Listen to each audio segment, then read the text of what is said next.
The Occupy Wall Street movement was about executive pay and about income inequality. Were those valid issues? Sure, they're valid issues, but it was also about a lot of other issues that some of which nobody understood. These are questions that should be raised and are raised and need to be addressed.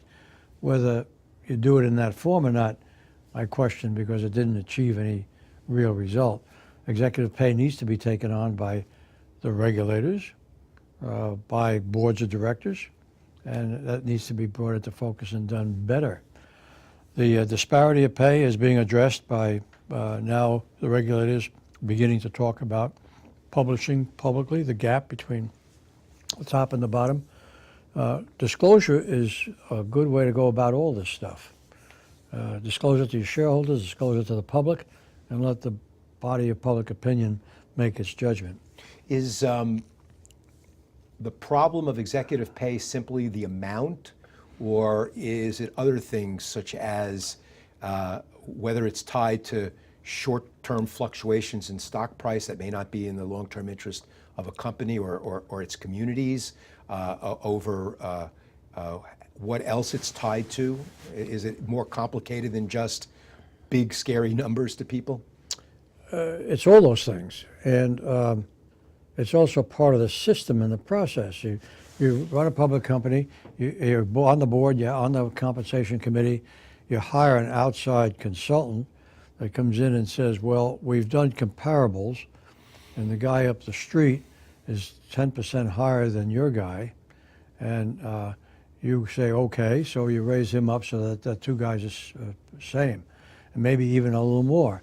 Well, that guy's consultant is saying to his board, and pretty soon you have this, and it's not It's the same as with anything. unions. When one union gets a settlement, the other union wants the same or better, and you have a leapfrogging effect. So how high is up? And part of the problem that needs to be addressed is that replacing a CEO is inconvenient for a board.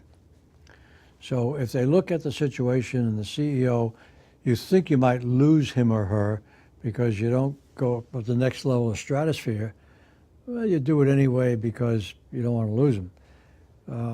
Fact is that there's nothing wrong with changing CEOs. You go into the market, you almost always can find somebody capable of doing the job. Boards don't want to face up to that. It's hard work.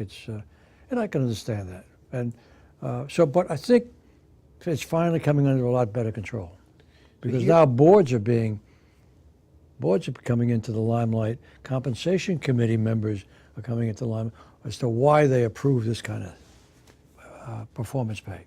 Well, here in 2013, what's too much for a CEO? The biggest companies, is a 2 million, 10 million, 50 million, 100 million? Does it matter that they were a founder of the company as opposed to somebody brought in to fix a company? First of all, the compensation should be tied to the success of the company. Well, success over a quarter, success over the long term? Both. It's only when you're paying these enormous numbers and has nothing to do with real performance or modestly connected to performance, where I think you're subject to criticism, and it should be criticized.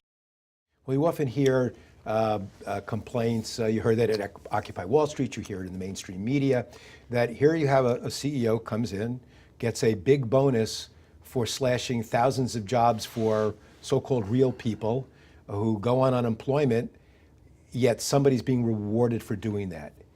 How complicated is that? That's taking a legitimate issue and blowing it into a political picture. Okay. The fact is, if you hire a CEO to come in and get a company that's losing money to one that's making money, and the shareholders do that because they want their share values to go up, that's what he's supposed to do. To do that, he gets properly paid. If it's improperly paid, whether he's done that or not, I think that's wrong, and that should be addressed. But the fact that a guy gets hired from another company, takes the risk, comes in and cleans the company up, unfortunately has to make the company leaner in terms of expenses, right. And that affects people. Hopefully it's done as elegantly as possibly can be done, and the share price goes up, and then he can hire more people and go on and be a bigger employer. That's the way it works, or should work. Right. To criticize just the fact that he's done the job you hired him for, and you paid him for it, that's a little bit of an overstatement. Do you ever think you were overpaid for any of the jobs you were hired to do? Almost always. I came from How do you live with I yourself? came from a poor family in Brooklyn, and all these numbers from day one, even if they compared favorably with the rest of my peers, were all, to me, more than I could understand.